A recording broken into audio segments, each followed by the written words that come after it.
Hey guys, I'm JanetOnOccasion, and today we are, well, not playing, we're watching another replay for Total War Warhammer 3. This one is Cathay versus Tzeentch, and it's a land battle, so it'll be nice to see Cathay in the hands of a player this time, rather than in the hands of the AI.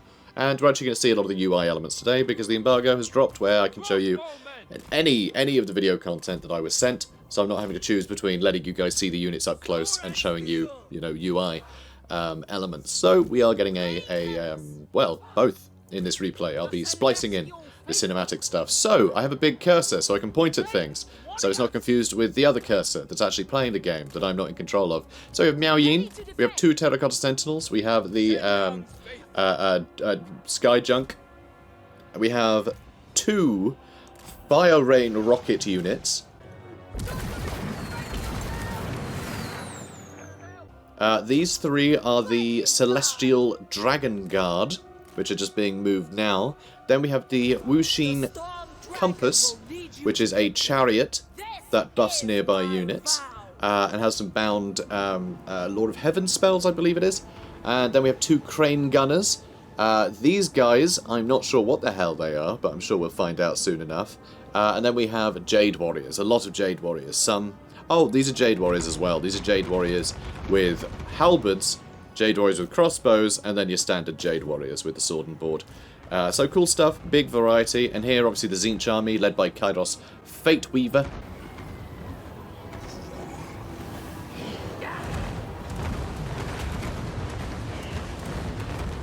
There's some Screamers of Tzeentch in the sky over here, some Flamers, a bunch of pink and blue horrors, dotted around, a couple of Tzeentchian Chaos Spawn in the back. There's a Herald of Tzeentch on a chariot in the back, along with, I think, more Screamers, which is very impressive. The Screamers do have anti-large, so charging them, with our flying unit here, Miao Yin, now in dragon form, could be a bit dangerous. Oh no, those are the Doom Knights. Sorry, those are Doom Knights over there. So those are, of course, Chaos Mortals on the Discs of Tzeentch, which is very scary. And now a Vortex ability coming in, which I didn't catch the name of it, but that's okay. You know, nobody's perfect. But it is absolutely wonderful. I think it's like Dragon's Talon or something. I think it's got Talon in the name, but it's absolutely wonderful.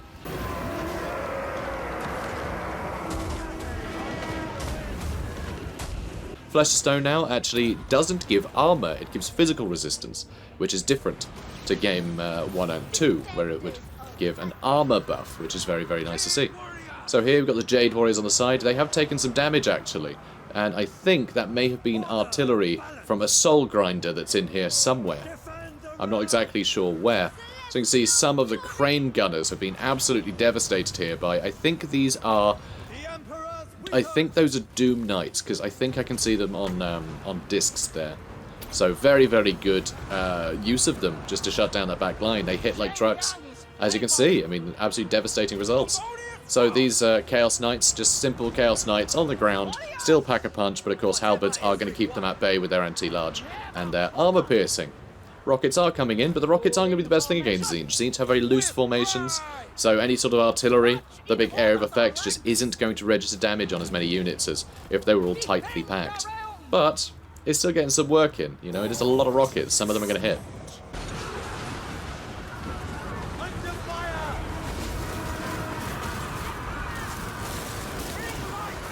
So that's nice to see. So here, a bunch of Tzeentch, just real heavy units here. We've got those Doom Knights coming in on the Discs of Tzeentch, looking absolutely terrifying, with the beautiful lights underneath, look amazing. They look like they're sponsored by Razer or something.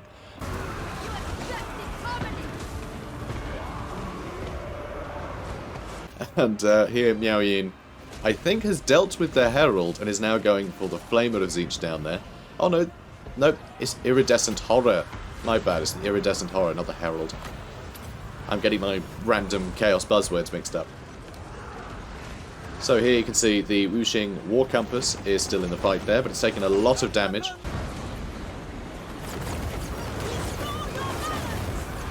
Kairos Fate Weaver hasn't actually taken much to say he's been fighting Celestial Dragon Warriors for most of this.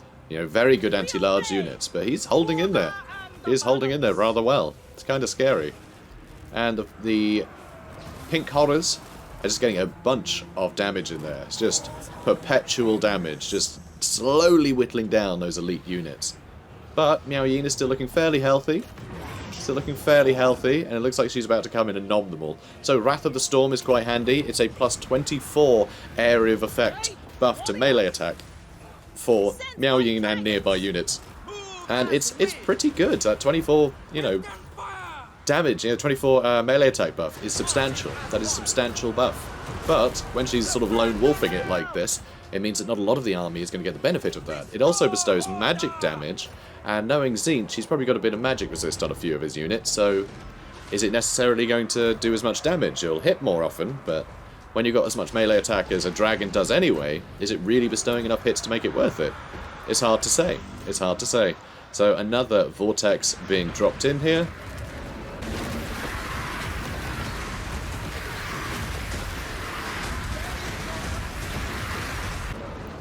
Well, it looks like that's doing rather well, tearing those demons apart.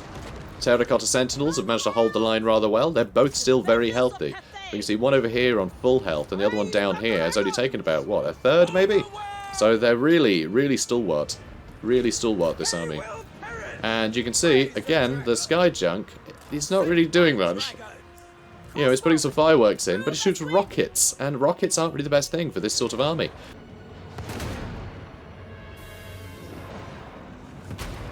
Maybe if you were shooting into the front line once the demons have blobbed up, against a unmovable line of infantry, maybe shoot into there rather than trying to shoot into the back line with them. That's my advice. But hey, it's all good. We're learning. And Miao Yin getting some more healing in that front line, making sure that all these halberds stay in the fight. There is so much damage that's been done to a lot of this infantry. They're barely holding in. But they are holding in. They are holding in just about.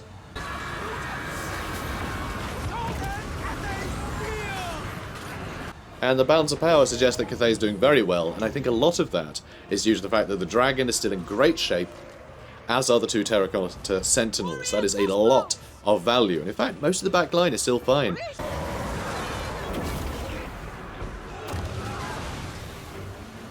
Even though that early attack from, either Screamers or Doom Knights or whatever the heck they were, did a lot of damage, this back line is all pretty healthy, and that is a lot of withering fire coming in.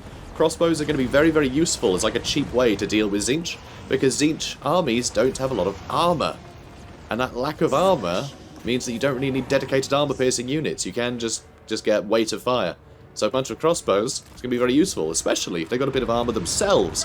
That way they can withstand some of the additional damage coming in from things like the Blue Horrors. So I honestly think Jade Warriors with crossbow is going to be a staple in this matchup. It's just such a cheap way to deal with them really efficiently.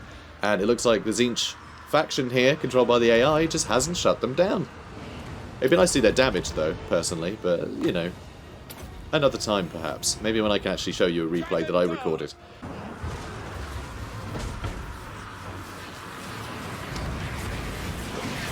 That would be good. I haven't played any yet. Oh, except that first gameplay demo, the Corn demo that everybody's seen before, months ago. Yeah, there we go. Army losses looks like it's taking hold, and that means that the Tzeentch army is going to start crumbling.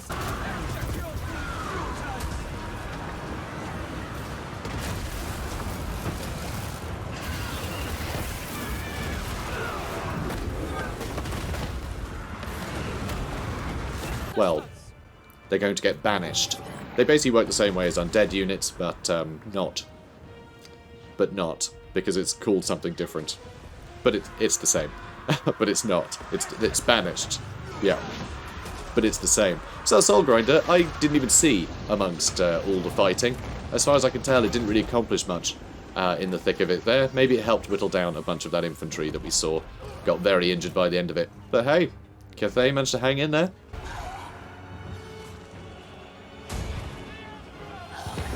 And that was a wonderful little fight. So guys, if you enjoyed that, please do comment, like, and subscribe, and I'll see you in the next one. Take care, guys. Have a good one.